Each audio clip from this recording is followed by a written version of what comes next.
Good morning. Hi, this is Joe Dutkiewicz. Hey, I'm awake. Hey, we had a great time last night. I'd like to thank Lisa for hosting Wisdom Wednesday, having me as a guest, along with Alvaro. And we had a great discussion about the 5 steps to get out of your rut, to jump up out of that rut that is like a grave, except the ends are knocked off. Thanks, Eric, for that analogy. That's really where we're at. We tend to think we are blinded and that we can't see over the edges, and the path straight ahead at times will lead us into a place that we don't want to go. One of the aspects of getting where we want to go is really, what are we doing? Think big.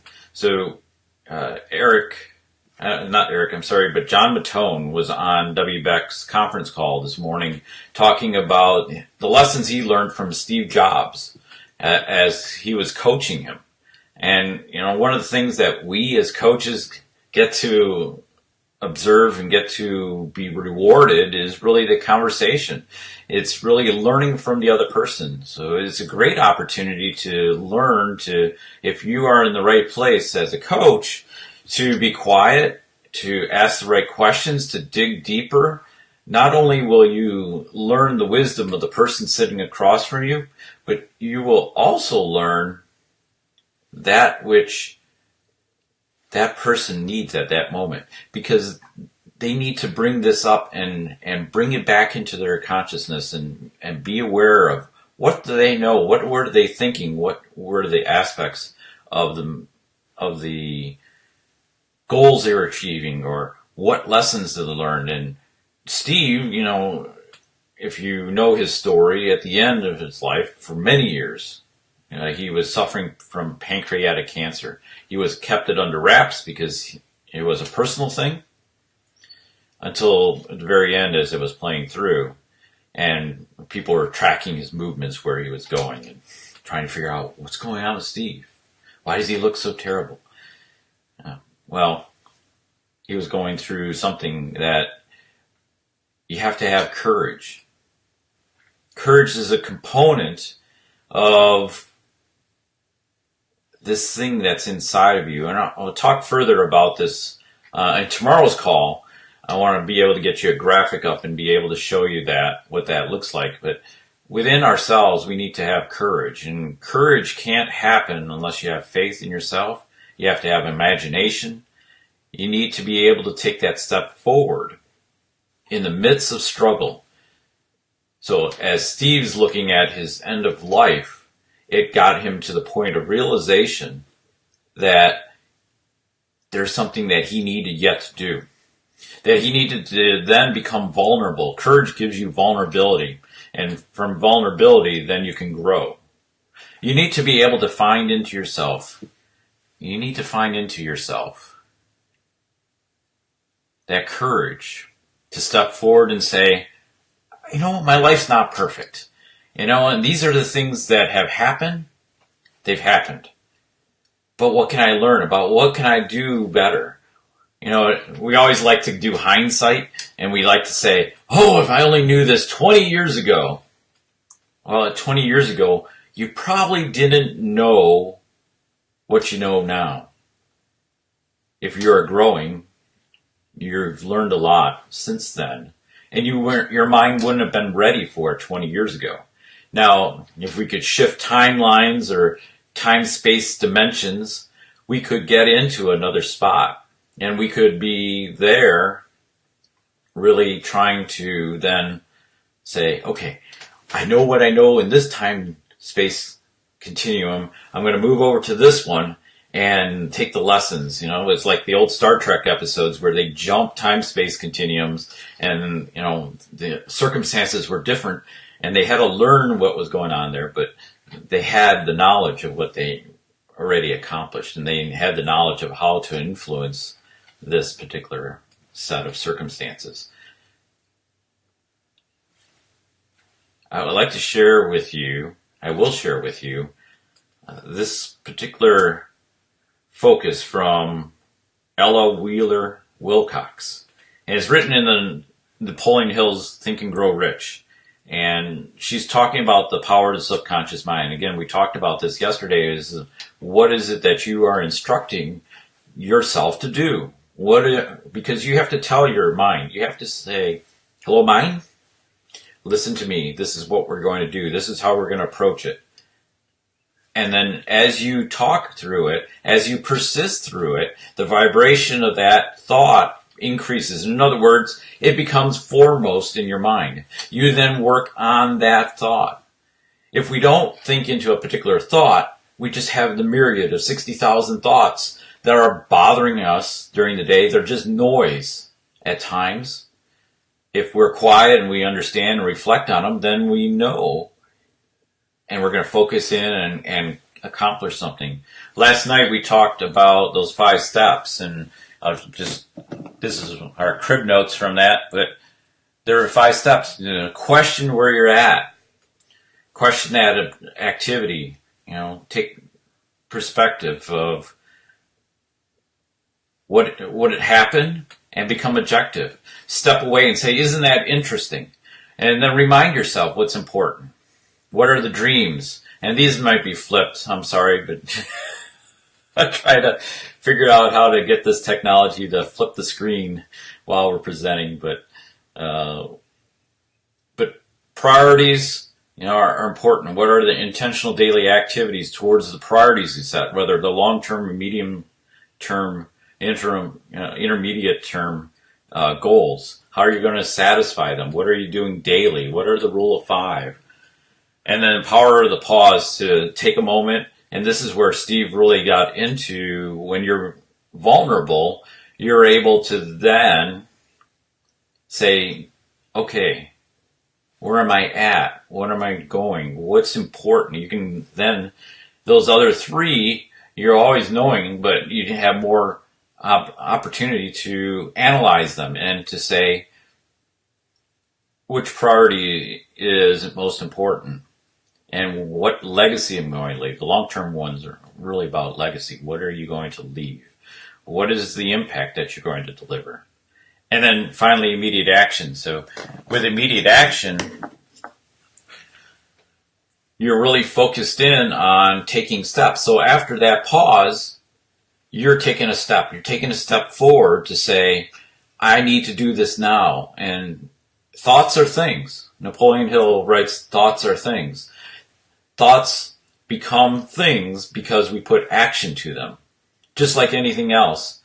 Whether it's, in that 0.02 seconds that Chinese research has shown that we make a decision about that other person, their energy, their smell, their DNA, whether they're going to be attractive, whether we want to interact with them. And we need to, think about these things in the same way with non-personal things. So that personal touch of analyzing something in 0.02 seconds is the same for a person or for an object.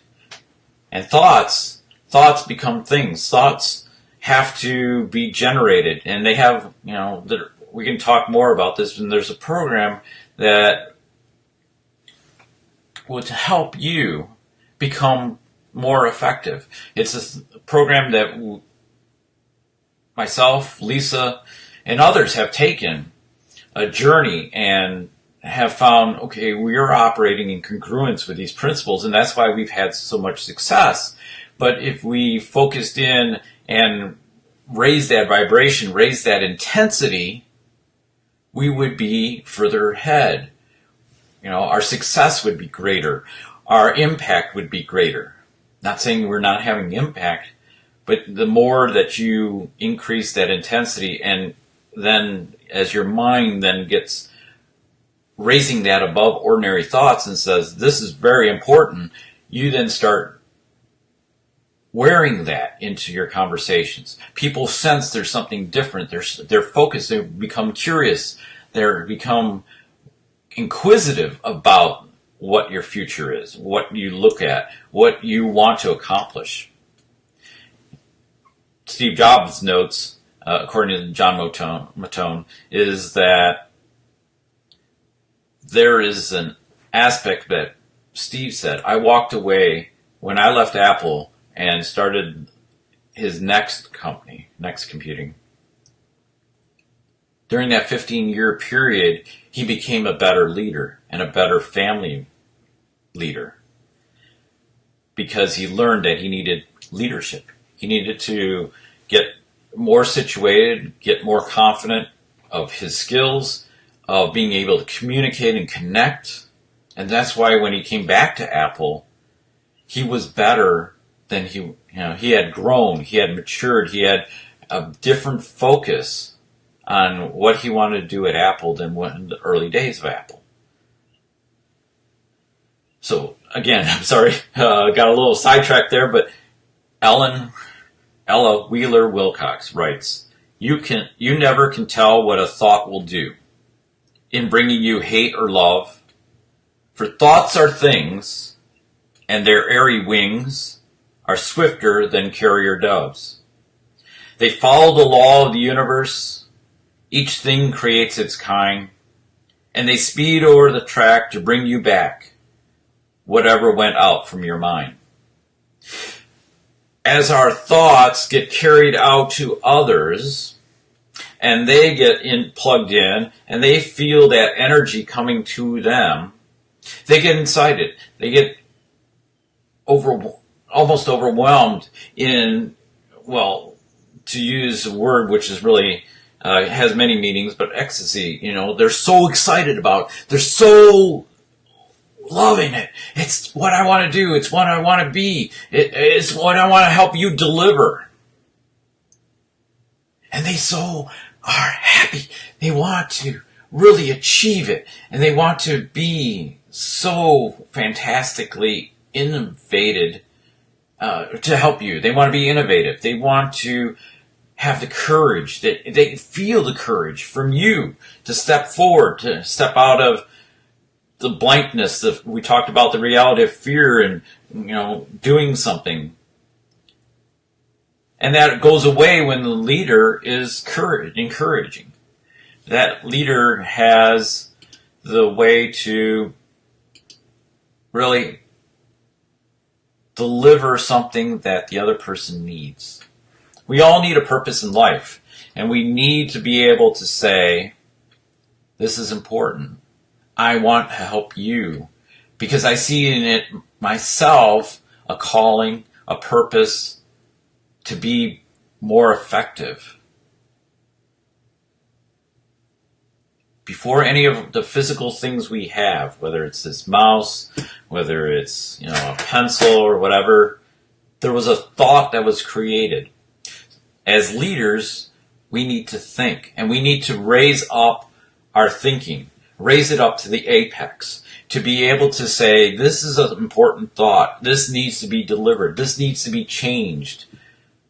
If we see bullying in schools, what are we doing about it other than talking about it?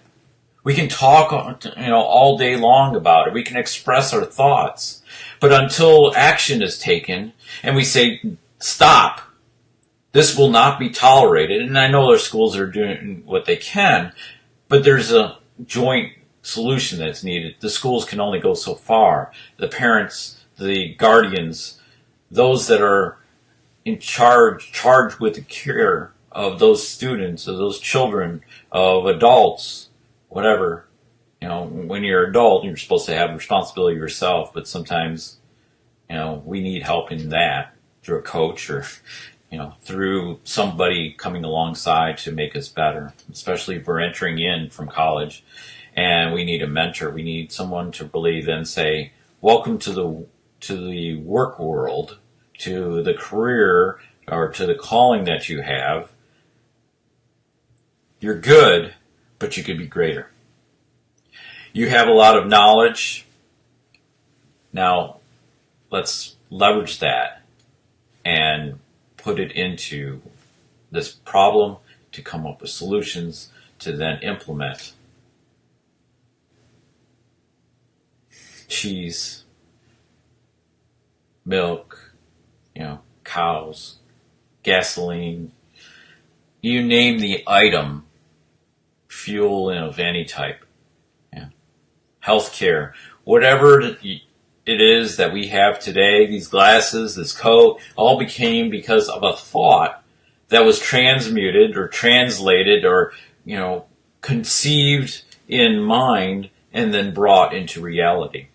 And that needed certain factors, and we can talk more about it in this particular study. If you go to Fresh Start the number one, .eventbee.com, there's more information. freshstart1.eventbee.com. It's an 8-week study.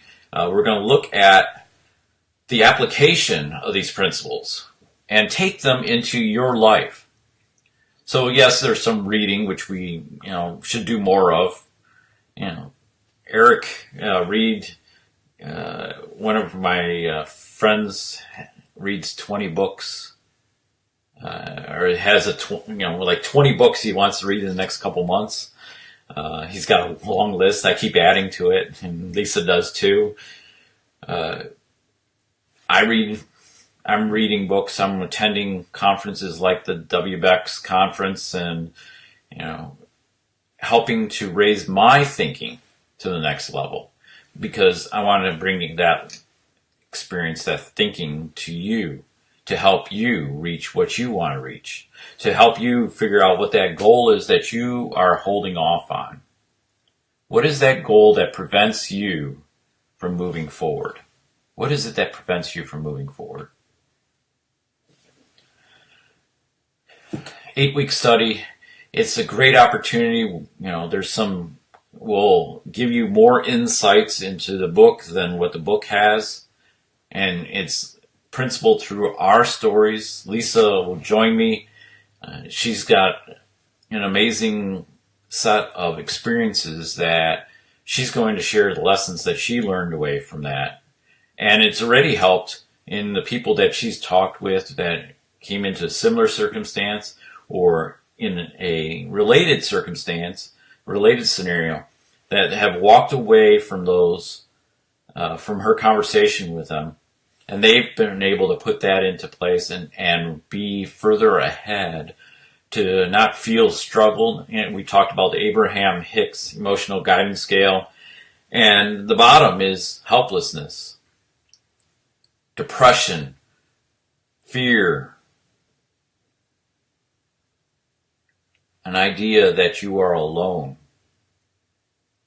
And you're not alone. So get that fresh wind, get that fresh start, and you won't be living in the rut no more. The link will be into the notes below, but I'm a thought partner.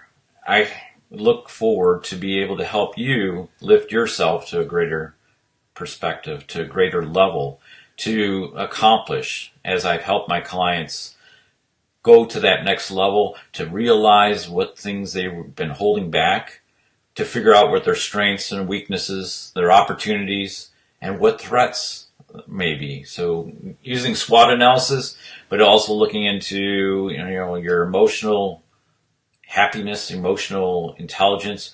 One of the things that is being recognized is that intelligence only goes so far. Our IQ. We have to have feeling. And in the workplace, we can have processes, we can have great products, but we have to stop. We have to throw out the old ideas, the ideas that people are assets, people are capital, and we're going to tap into them and steal all their mindset and then kick them out. We have to realize that there's an emotional connection, that we are connected, and that we are more effective together. Now, Steve subscribed to the same or similar work identity of what are A players, B players, and C players. And that is okay as long as you're helping people be more effective. You're assigning resources to help the A players stay A and helping the B grow into A, but identifying what they need and helping them get there, as long as they're meeting you halfway or meeting you in the process, wanting to change. There is always going to be this fact, I'm just collecting a paycheck, and you're not going to perform as well. But leaders, apex thinking people will recognize there's something more and give their loyalty, give their trust, give their confidence that the path they are on is correct. And they're thinking about this rut and thinking about, how do I make sure that I'm going to pivot at the right time and course correct? So as we think about this, I challenge you. Here's the 7 major positive emotions. How are you dealing with desire, faith, love, sex, enthusiasm, romance, and hope? Steve Jobs, as I put down, what's your ding? Your ding is about what it is that you're going to forcefully lead. What are you going to do to make a change in the universe? How are you going to be recognized for, and if you think about a can, right? And you could kick a can and maybe crush the can. You made a dent into it. How are you going to make your dent into the universe to make it a change? To maybe it's, got a bump and you're putting the bump back in and making the universe better. Or you're kicking it out because it's been depressed and it needs to fulfill its purpose. There's a purpose, there's a passion within you. Each of those are fueled by courage. And from courage and perseverance and persistence and vulnerability and desire to grow and a desire to achieve something, that's what we're called to do. This is a great time for you. I can feel it. I know it. I know you're holding back on something. You haven't accomplished what you want to accomplish. But let's go. Let's take my hand. Take my hand and let's go. Let's go and accomplish that. There are people around you that are looking for you to accomplish it. There are people waiting because they are looking out at the rut and saying, where do I see that rainbow? Where do I see that power of light? Where do I see that helping hand extended to bring me across? That's what true leadership is. Whether it's in your family, whether it's at work, whether it's in the community, there's somebody that needs you. You've been called. You're the 1 in 400 trillion probability of being here. What are you doing to make it real? What are you making it to say, I'm applying my uniqueness to this world? This world's going to be better off because when I leave, there will be happiness, there will be joy, there will be appreciation, gratitude by myself. I'm going to be fulfilled by that, but I'm also going, because of that, I'm going to impact others' lives and lift them up and give them a step forward and together achieve this totality of what we are called to do. So my friends, as we close out this few moments together, what are we doing? You never can tell what a thought will do in bringing you hate or love. For thoughts are things, and their airy wings are swifter than carrier doves. They follow the law of the universe. Each thing creates its kind, and they speed over the track to bring you back whatever went out from your mind. So if your mind is giving out venom and is giving out negative emotions, guess what you're going to get? You're going to get disappointment and displeasure, and you're going to realize this world isn't treating you fair. It's because you haven't given your all. Put your ding in the universe. What is your ding? Let's get it out there. Let's put it in. Let's make it a fact today. Let's make it reality.